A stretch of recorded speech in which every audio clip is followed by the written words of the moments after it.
Have you guys thought about what character you would like to see announced at this Direct? First, I bet you it's probably going to close out the Direct. I think it's just going to be Banjo-Kazooie. I keep thinking about that. I'm like, I wonder if Microsoft and Nintendo would do that, be able to close that deal. The biggest thing, it's something that I've heard a lot of YouTubers talk about, is the fact that when it comes to Smash, it's not about the character having a big moveset, it's about how established they are. And I feel like that's the one big argument against Banjo-Kazooie. I feel like it would be such a good fit on the roster, but Banjo-Kazooie just does not have that brand recognition in Japan that it has over here in America. But I still think it's possible. Okay. What if they could kick down the door with the whole Microsoft thing with Conkers?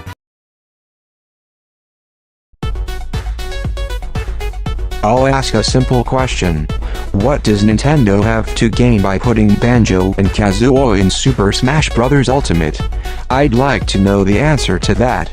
We all know that he's a quote, highly demanded character. At the same time, he is owned by Microsoft.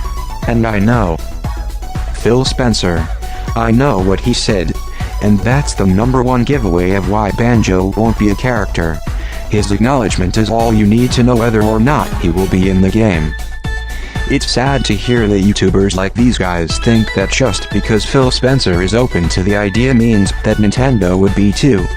I would say I want to cheat and say I'd love if they surprised us, and while they were talking about the Nintendo Online stuff, I would love if they just confirmed that Virtual Console as we used to know is coming back. Like, that's my #1 thing right now, is like, okay, Virtual Console. Virtual Console. Virtual Console. Virtual Console. That's not my name. That's not my name. That's not my name.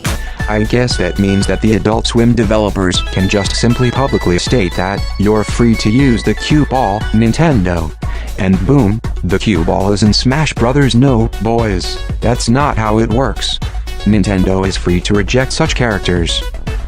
Oh, but what about the cross-platform play and how they did a joint advertisement? They promoted Minecraft?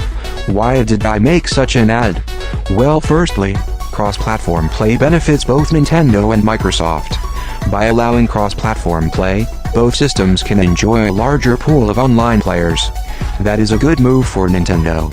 You also might point out there you can buy Master Chief and Banjo-Kazooie caricatures in the Switch version of Minecraft.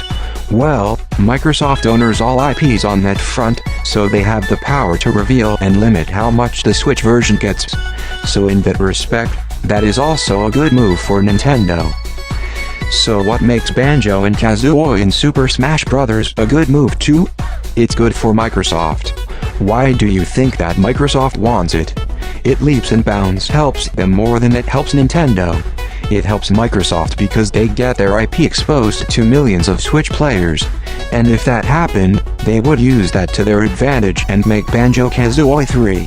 You're tripping if you think Microsoft would ever be interested in making a new Banjo-Kazooie game, or porting any of Rare's game to a console that they don't own. You would retort that Microsoft still allowed Rare to make handheld games for Game Boy Advance and DS. Well, the last game was 10 years ago, which was Viva Pinata, Pocket Paradise. Here's what would happen. Banjo-Kazooie would be in Smash Bros., then Microsoft would make Banjo 3 for their current Xbox console, in an attempt to buy more consoles. They'll try buggies at the heartstrings of old Nintendo gamers and try to get them to buy the Xbox. That, I think, is the only reason why Microsoft wants to make such a deal. Because if Microsoft wanted to have their biggest icon in Smash Bros., why Banjo and not somebody like Master Chief or Marcus Phoenix? If Nintendo were smart, they would exactly know what Microsoft is trying to do. But if you ask me, if Phil Spencer is still talking about it, then it's not going to happen. If there's a third-party developer that is negotiating with Nintendo, they have a non-disclosure agreement that they fill out to not talk about or reveal anything. The roster and likely even the DLC has all been finalized a long time ago.